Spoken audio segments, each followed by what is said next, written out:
ಇದು ನಿಮಗೆಲ್ಲ ಗೊತ್ತಿತ್ತು, ಆಲ್ರೆಡಿ ಅದರ ಪಬ್ಲಿಸಿಟಿ ಮಾಡಿದ್ವಿ, ಚಿತ್ರೀಕರಣ ಕಂಪ್ಲೀಟ್ ಆಗಿದೆ ಅಂತ. ಆ್ಯಂಡ್ ಅಗೇನ್ ಇವತ್ತು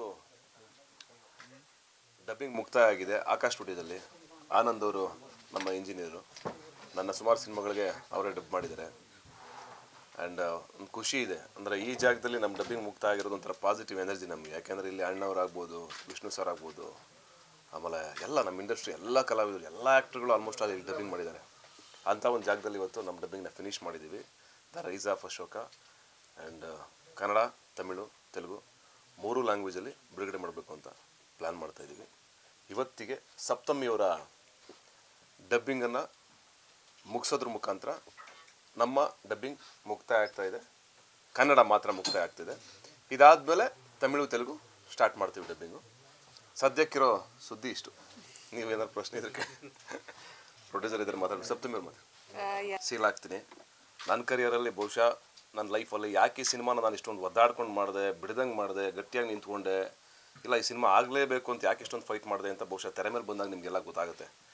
ಯಾಕೆ ಅವ ಬರ್ತಾನೆ ಹೇಳ್ತಿದ್ರು ನನಗೆ ಪ್ರೊಡ್ಯೂಸರೇ, ಸರ್ ಬಿಟ್ಬಿಡಿ, ಮುಂದಕ್ಕೆ ಹೋಗಿ, ಅಯೋಗ್ಯ ಇದೆ ನಿಮಗೆ, ಇನ್ನೊಂದು ಸಿನಿಮಾ ಇದೆ, ಯಾಕೆ ನಮಗೋಸ್ಕರ ಒದ್ದಾಡ್ತಾ ಇದ್ದೀರಾ, ನಮ್ಮ ಹಿಂದ್ಗಡೆ ನಿಂತಿದ್ದೀರಾ, ಬೇಡ ಬಿಟ್ಬಿಡಿ ಸರ್, ಮುಂದಕ್ಕೆ ಹೋಗಿ ಸರ್, ಸಾಕು, ನಿಮ್ಮ ಜೀವನ ನೀವು ನೋಡಿ ಸರ್, ನಾವು ಹೆಂಗೋ ಕಟ್ಕೋತೀವಿ ಲೈಫ್ನ ಅಂತ. ಬಟ್ ನನಗೆ ಅದನ್ನು ಮಾಡೋಕ್ಕೆ ನಾನು ರೆಡಿ ಇರಲಿಲ್ಲ. ಬಿಕಾಸ್ ನನ್ನೊಬ್ಬನ ಜೀವನ, ನನ್ನ ಲೈಫನ್ನು ನೋಡಿಕೊಂಡ್ರೆ ಯಾರೋ ಈ ಭೂಮಿ ಮೇಲ್ಗಡೆ ಎಲ್ಲ ಸ್ವಾರ್ಥಗಳಾಗ್ಬಿಡ್ತೀವಲ್ಲ. ಎಲ್ಲರದ್ದು ಇರುತ್ತಲ್ಲ, ಅಷ್ಟು ಕೋಟಿ ಬಂಡವಾಳ ಹಾಕಿ ಸಿನಿಮಾಗೆ, ಅವ್ರದ್ದು ಫ್ಯಾಮಿಲಿ ಇದೆ, ವಿನೋದ್ ಅವ್ರ ಫ್ಯಾಮಿಲಿ ಇದೆ, ಎಲ್ಲರ ಫ್ಯಾಮಿಲಿಗಳು ಇದೆ, ಆಮೇಲೆ ಎಲ್ಲರ ಎಫರ್ಟ್ ಇದೆ. ವರ್ಷಾನುಗಟ್ಟಲೆ ಗಡ್ಡ ಬಿಟ್ಕೊಂಡು ನಮ್ಮ ಸಿನಿಮಾಗೋಸ್ಕರ ತ್ಯಾಗ ಮಾಡಿದವ್ರು ತುಂಬ ಜನ ಇದ್ದಾರೆ ಈ ಸಿನಿಮಾದಲ್ಲಿ. ಗುಂಡಣ್ಣ ಆಗ್ಬೋದು, ಯಶ್ ಶೆಟ್ಟಿ ಆಗ್ಬೋದು, ಸಂಪತ್ ಆಗ್ಬೋದು, ಎಲ್ಲ ಪಾತ್ರಧಾರಿಗಳು ನಮಗೋಸ್ಕರ ಟೈಮ್ ಕೊಟ್ಟು, ಡೆಡಿಕೇಶನ್ ಕೊಟ್ಟು ನಮ್ಮ ಸಿನಿಮಾದ ಭಾಗ ಆಗಿದ್ದಾರೆ. ಇವತ್ತೇನು ಅಶೋಕ ರೆಡಿ ಆಗ್ತಾ ಇದೆಯೋ ಬರೀ ನಮ್ಮಿಂದ ಆಗಿಲ್ಲ, ಅದು ನನ್ನಿಂದ ಆಗಿಲ್ಲ. ನಾನು ನಿಂತ್ಕೊಂಡೆ ಅಷ್ಟೇ, ಎಲ್ಲರೂ ಮಾಡೋಣ ಈ ಸಿನಿಮಾ. ಯಾಕೆಂದರೆ ಲಾಸ್ಟ್ ಫೈಟ್ನ ನಾವು 15 ದಿವಸ ಶೂಟ್ ಮಾಡಿದ್ದೀವಿ. ಒಂದೇ ಫೈಟ್ನ ಫಸ್ಟ್ ಶೆಡ್ಯೂಲ್ ಶೂಟ್ ಮಾಡಿದ್ವಿ. ಆ ಫೈಟ್ ನೋಡಿದಾಗ ನನಗೆ ಅಷ್ಟು ನೆಕ್ಸ್ಟ್ ಲೆವೆಲ್ಗೆ ಬಂದಿರೋ ಫೈಟು, ಅಷ್ಟು ಚೆನ್ನಾಗಿರೋ ವಿಜುವಲ್ಸ್ನ ಹೆಂಗೆ ನಾನು ಬಿಡೋಕ್ಕಾಗುತ್ತೆ ಈ ಸಿನಿಮಾ? ಇಲ್ಲ, ಇದು ಥಿಯೇಟ್ರಿಗೆ ಬರಲೇಬೇಕು, ಇದನ್ನು ಜನ ನೋಡಲೇಬೇಕು, ಈ ಸೆಲೆಬ್ರೇಷನ್ ಆಗಬೇಕು. ಆ ಹಟ್ಟದ ಮೇಲೆಗಡೆ ನಿಂತ್ಕೊಂಡು ಇವತ್ತು ನಾನು ಹೇಳಿದ್ದೆ ನಿಮಗೆ, ಶೂಟಿಂಗ್ ಹೋಗೋಕ್ಕಿಂತ ಮುಂಚೆ ಎಲ್ರಿಗೂ ಮಾತು ಕೊಟ್ಟಿದ್ದೆ, ಬೇಗ ಶೂಟಿಂಗ್ ಕಂಪ್ಲೀಟ್ ಮಾಡ್ತೀನಿ, 30 ದಿವಸ ಶೆಡ್ಯೂಲ್ ಅಂತ. 30 ದಿವಸದಲ್ಲಿ ಶೂಟಿಂಗ್ ಮುಗಿಸಿದ್ದೀವಿ. ಯಾಕೆಂದರೆ ಯಾಕೆ ಸಾಧ್ಯ ಆಯಿತು ಅಂದರೆ 28 ಡೇಸಲ್ಲಿ ಶೂಟಿಂಗ್ ಮುಗಿಸೋಕ್ಕೆ 30 ಫಸ್ಟು ನನಗೆ ಶೆಡ್ಯೂಲ್ ಹಾಕಿದ್ದು 54 ದಿವಸ ನಮ್ಮ ಡೈರೆಕ್ಟರ್ ಹಾಕಿದ್ದು. ಅದಾದಮೇಲೆ ನಾನು ಹೇಳಿದೆ 54 ದಿವಸ ಮಾಡೋಕ್ಕಾಗಲ್ಲ, ಕಡಿಮೆ ಮಾಡಿ, ಇನ್ನೂ ಟೈಟ್ ಮಾಡಿ ನೋಡಿ ಸರ್, ಹೆಂಗೆ ಮಾಡೋಕ್ಕಾಗುತ್ತೆ? ಇಷ್ಟು ದೊಡ್ಡ ದೊಡ್ಡ ಸೀನ್ಗಳಿದೆ, ಇಷ್ಟು ಜನ ಇದ್ದಾರೆ, ಯಾವಾಗಲೂ 100 ಜನ ಜೂನಿಯರ್ಸ್ ಇದ್ದಾರೆ, ಎಲ್ಲರೂ ನೀವು ಹ್ಯಾಂಡಲ್ ಮಾಡಿ ಒಂದು ಶಾರ್ಟ್ ನಿಲ್ಲಿಸೋಷ್ಟರಲ್ಲೇ ಗಂಟೆಗಟ್ಟಲೆ ಟೈಮ್ ಹೋಗ್ಬಿಡುತ್ತೆ, ಪ್ರತಿ ಸೀನಲ್ಲೂ ಜೂನಿಯರ್ಸ್ ಇದ್ದಾರೆ, ಹೆಂಗೆ ಮಾಡ್ತೀರಾ ಸರ್ ಅಂತ. ನಾನು ಒಂದೇ ಮಾತು ಹೇಳಿದೆ, ನೋಡ್ರಪ್ಪ, ಬೆಳಗಿನ ಜಾವ 5 ಎದ್ದೇಳಿ, ಔಟ್ಡೋರ್ ಇರುತ್ತೆ, 6 ಗಂಟೆಗೆ ಶೂಟಿಂಗ್ ಸ್ಟಾರ್ಟ್ ಮಾಡೋಣ, 6 ಗಂಟೆಗೆ ಫಸ್ಟ್ ಶಾಟ್ ತೆಗಿಯೋಣ, ತಿಂಡಿ ಮುಗಿಸೋಕ್ಕಿಂತ ಮುಂಚೆ ಒಂದು ಸಣ್ಣ ಸೀಕ್ವೆನ್ಸ್ ಮುಗಿಸ್ಕೋಣ, ಟೈಮ್ ಸೇವ್ ಮಾಡೋಣ. ಅಲ್ಲಿ 10 ಗಂಟೆಗೆ ಶೂಟಿಂಗ್ ಸ್ಟಾರ್ಟ್ ಮಾಡಿದ್ರೆ ಹೌದು, ಇನ್ನೂ 20 ದಿವಸ ಎಕ್ಸ್ಟ್ರಾ ಬೇಕು, 6 ಗಂಟೆಗೆ ಶೂಟಿಂಗ್ ಶುರು ಮಾಡೋಣ. ಪ್ರತಿ ದಿವಸ 6 ಗಂಟೆಗೆ ಶೂಟಿಂಗ್ ಸ್ಟಾರ್ಟ್ ಮಾಡಿದ್ದೀವಿ, 5 ಗಂಟೆಗೆ ಎದ್ದೇಳ್ತಿದ್ವಿ. ಒಂದು ದಿವಸ ಅಂತೂ 24 ಅವರ್ಸ್ ಶೂಟಿಂಗ್ ಮಾಡಿದ್ವಿ. ಅದೇ ಲಾಸ್ಟು ಫೈಟು ಮತ್ತು ಒಂದು ಸೀಕ್ವೆನ್ಸ್ ಇತ್ತು, ಡ್ರೀಮ್ ಸೀಕ್ವೆನ್ಸು. 24 ಅವರ್ಸ್ ನಿದ್ದೆ ಮಾಡಿಲ್ಲ, ಶೂಟಿಂಗ್ ಮಾಡಿದ್ವಿ. ರಾತ್ರಿ ಆಗಲೂ ನಿದ್ದೆ ಬಿಟ್ಟು ಕೆಲಸ ಮಾಡೋಣ, ಒಂದು 30 ದಿವಸ ಕೆಲಸ ಮಾಡೋದಷ್ಟೇ, ನಮ್ಮ ಲೈಫಲ್ಲಿ ಏನೂ ಆಗ್ಬಿಡಲ್ಲ, ಏನು ಅಂಥ ಕಷ್ಟ ಏನು ಆಗ್ಬಿಡಲ್ಲ, ಇದು ಮಾಡೋಣ ಬನ್ನಿ, ಯಾಕಾಗಲ್ಲ. ಈ ಚಾಲೆಂಜ್ ತೊಗೊಂಡು ಹೊರಟ್ವಿ, ಮಾಡಿದ್ವಿ. ಆ ಚಾಲೆಂಜ್ ಜೊತೆಗೆ ಆರ್ಟಿಸ್ಟ್ಗಳ ಕೋಪ್ರೇಷನ್ ಬೇಕಲ್ಲ.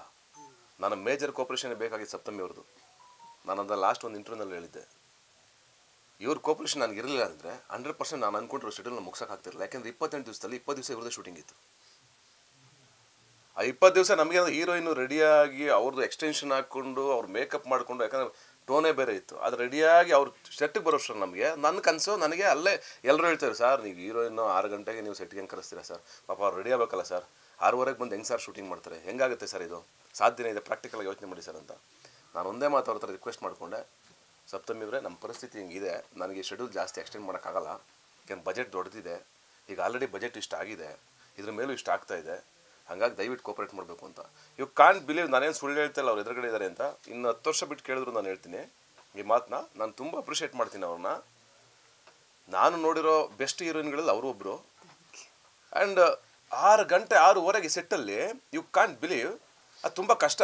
ರಾತ್ರಿ 10 ಗಂಟೆ ಬಿಟ್ಟು ನಾವು ಕೆಲವು ಸಲ ಅವ್ರು ನಿದ್ದೆ ಮಾಡೋದು ಇಷ್ಟೊತ್ತು. 10 ಗಂಟೆ ಬಿಟ್ಟರೆ ನಾವು ಗುಂಡ್ಲುಪೇಟೆಗೆ ಹೋಗ್ಬೇಕು. ಅವ್ರು ಚಾಮರಾಜನಗರದಿಂದ ಗುಂಡ್ಲುಪೇಟೆಗೆ ಹೋಗಿ ಅವ್ರು ಮಲ್ಕೊಂಡು ರೆಡಿಯಾಗಿ, ಬೆಳಗ್ಗೆ 4 ಗಂಟೆಗೆ ಎದ್ದು ರೆಡಿಯಾಗಿ ಫ್ರೆಶಪ್ ಆಗಿ ಮೇಕಪ್ ಹಾಕ್ಕೊಂಡು, ಅವ್ರು ಎಕ್ಸ್ಟೆನ್ಷನಲ್ಲಿ ಹಾಕ್ಕೊಂಡು 6 ಗಂಟೆಗೆ ಅಲ್ಲಿ ರೆಡಿ ಇರೋರು.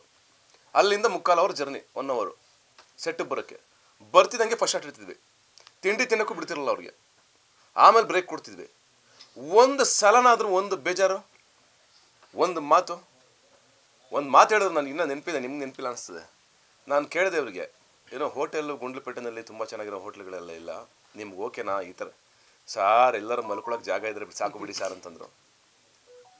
ಯಾವ ವಿಚಾರದಲ್ಲಿ? ಪೇಮೆಂಟ್ ವಿಚಾರಕ್ಕೆ ಬನ್ನಿ, ಯಾವತ್ತು ಕರೆ ಮಾಡ್ಬಿಟ್ಟು ನಾನು ಪೇಮೆಂಟ್ ಬಂದಿಲ್ಲ, ನನಗೆ ಇನ್ನೊಂದು ಬಂದಿಲ್ಲ, ಯಾವ ವಿಚಾರಕ್ಕೂ ಬರಲ್ಲ. ಎಲ್ಲ ಮಾಡಿದ್ದೀವಿ ಅವ್ರಿಗೆ, ಅವ್ರು ಖುಷಿ ಆಗೋ ಥರ ನೋಡ್ಕೊಂಡಿದ್ದೀವಿ.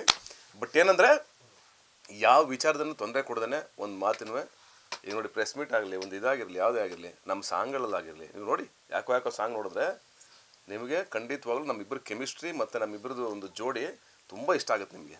ಆ ಸ್ಕ್ರೀನ್ ಮೇಲೆ ಆ ಪಾತ್ರ, ಅಂಬಿಕಾ ಮತ್ತು ಅಶೋಕ್ ಅನ್ನೋ ಪಾತ್ರ ತುಂಬ ಇಷ್ಟಪಡ್ತೀರಿ ನೀವೆಲ್ಲ. ಅಷ್ಟು ಚೆನ್ನಾಗಿ ಮಾಡಿದ್ದಾರೆ. ಇಷ್ಟು ಮಾತುಗಳು ನಾನು ಹೇಳಲೇಬೇಕಾಗಿತ್ತು. ಇದು ಸಮಯ ಅದು. ಆ್ಯಂಡ್ ತೆಲುಗುನಲ್ಲೂ ಒಂದು ಸಿನಿಮಾ ಮಾಡ್ತಾಯಿದ್ದಾರೆ, ಅಲ್ಲೂ ಒಳ್ಳೇದಾಗಲಿ ಅವ್ರಿಗೆ. ಆ್ಯಂಡ್ ನಮ್ಮ ಕನ್ನಡದಲ್ಲೂ ಅವ್ರು ಬರೀ ಇಷ್ಟೇ ಅಲ್ಲ, 10 ಸಿನಿಮಾಗಳು, ದೊಡ್ಡ ಸಿನಿಮಾಗಳು, ಒಳ್ಳೊಳ್ಳೆ ಸಿನಿಮಾಗಳಲ್ಲಿ ಮಾಡಲಿ. ಇಂಥವರು ಸಿನಿಮಾಗೋಸ್ಕರ ನಿಂತ್ಕೊಳ್ಳುವಂಥವ್ರು, ಹಿಂಗೆ ಸಿನಿಮಾಗೆ ಸಪೋರ್ಟ್ ಮಾಡುವಂಥವ್ರು ಬೆಳೀಲಿ ನಮ್ಮ ಹೆಣ್ಮಕ್ಳು. ಇವ್ರು ನಿಂತ್ಕೋಬೇಕು, ಇವ್ರು ಬೆಳೆದ್ರೆ ನಾವು ಬೆಳಿತೀವಿ. ಇವ್ರು ಕಾಂತಾರ ಬೆಳೆದಿದ್ದು ತಾನೆ ನಮ್ಮ ಜೊತೆಗೆ ಬಂದು ನಿಂತ್ಕೊಂಡಿದ್ದು ಇವತ್ತು. ಇದೇ ನಮ್ಮ ಹೀರೋಯಿನ್ಗಳು ಬೆಳೆದಿದ್ದು ತಾನೆ ನಿಂತ್ಕೊಂಡಿದ್ದು ಬಂದಿವತ್ತು. ಇವತ್ತು ನಾವು ಕನ್ನಡ, ತಮಿಳು, ತೆಲುಗು ಮಾಡ್ತಾ ಇರ್ಬೇಕಾದ್ರೆ ತೆಲುಗಿನಲ್ಲಿ ಅವ್ರು ನನಗೆ ಅಡ್ವಾಂಟೇಜ್ ಆಗುತ್ತೆ, 100% ಆಗುತ್ತೆ. ಯಾಕೆಂದರೆ ಅವರಿದ್ದಾರೆ ಅಲ್ಲಿ, ಅವ್ರು ಆಲ್ರೆಡಿ ಕಾಂತಾರದಲ್ಲಿ ತೆಲುಗಿನಲ್ಲಿ ಎಸ್ಟಾಬ್ಲಿಷ್ ಆಗಿದ್ದಾರೆ ಅವರು. ಅದೊಂದು ಅಡ್ವಾಂಟೇಜ್ ಆಗುತ್ತೆ. ಎಲ್ಲ ಪ್ಲ್ಯಾನಿಂಗು ಮಾಡಿ ಇವ್ರ ಸಪೋರ್ಟ್ ಜೊತೆಗೆ ಸಿನಿಮಾ ತುಂಬ ಚೆನ್ನಾಗಿ ಕಂಪ್ಲೀಟ್ ಆಗಿದೆ. ವರ್ಧನ್ ಅವರು ಎಲ್ಲ ಹೊರನ್ನು ಹೊತ್ಕೊಂಡಿದ್ದಾರೆ. ಅದರ ಹಿಂದೆ ಇನ್ನೂ ತುಂಬ ಜನ ಇದ್ದಾರೆ ಈ ಹೊರ ಹೊತ್ಕೊಳ್ಳೋದ್ರಲ್ಲಿ. ಅವ್ರಿಗೆಲ್ರಿಗೂ ಸ್ಪೆಷಲ್ ಥ್ಯಾಂಕ್ಸ್. ಆ್ಯಂಡ್ ಇವತ್ತು ಡಬ್ಬಿಂಗ್ ಮುಕ್ತಾಯ ಆಗಿದೆ, ತುಂಬ ಖುಷಿಯಾಗಿ ಹೇಳ್ತಾ ಇದ್ದೀವಿ. ಶೂಟಿಂಗ್ ಮುಗೀತಾ, ಅಶೋಕ ಏನಾಗ್ಬಿಡ್ತದೆ, ಅಶೋಕ ಮುಗಿಸ್ತಾರ, ಅಶೋಕ ಆಗಲ್ವಾ, ಇನ್ನೇನಾಗುತ್ತೆ ಅಶೋಕ, ನಿಂತು ಹೋಗ್ಬಿಡ್ತಂತೆ, ಹಂಗಾಗ್ಬಿಡ್ತಂತೆ, ತುಂಬ ಜನ ನನ್ನ ಕಿವಿಗೆ ಬಂದಿದ್ದು. ಅವರೆಲ್ಲರಿಗೂ ಉತ್ತರ ಏನಂತಂದರೆ, ಏನೂ ಆಗಿಲ್ಲಪ್ಪ, ಡೋಂಟ್ ವರಿ, ನಿಮಗೂ ಸಿನಿಮಾ ತೋರಿಸ್ತೀವಿ, ನೀವು ಖುಷಿಯಾಗಿ ಎಂಜಾಯ್ ಮಾಡ್ತೀರಾ, ನೀವು ಈ ಸಿನಿಮಾ ಬಗ್ಗೆ ಬರೀತೀರ ಅಂತ ನಂಬಿಕೆ ಇದೆ ನನಗೆ. ಅಶೋಕ ಡಬ್ಬಿಂಗ್ ಮುಕ್ತಾಯ ಆಗಿದೆ. ಇಲ್ಲಿಂದ ಪ್ರಮೋಷನ್ನ ತುಂಬ ಜೋರಾಗಿ ಮಾಡ್ತೀವಿ. ಕನ್ನಡಿಗರೆಲ್ಲರೂ ಹೆಮ್ಮೆ ಪಡೋ ಥರ ಪ್ರಮೋಷನ್ ಮಾಡ್ತೀವಿ. ಕನ್ನಡಿಗರೆಲ್ಲರೂ ಹೆಮ್ಮೆ ಪಡೋ ಥರ ಒಂದು ಸಿನಿಮಾನ ಕೈ ಕೊಡ್ತೀನಿ ನಾನು ಅಂತ ನಾನು ಭರವಸೆ ಕೊಡ್ತೀನಿ. Thank you.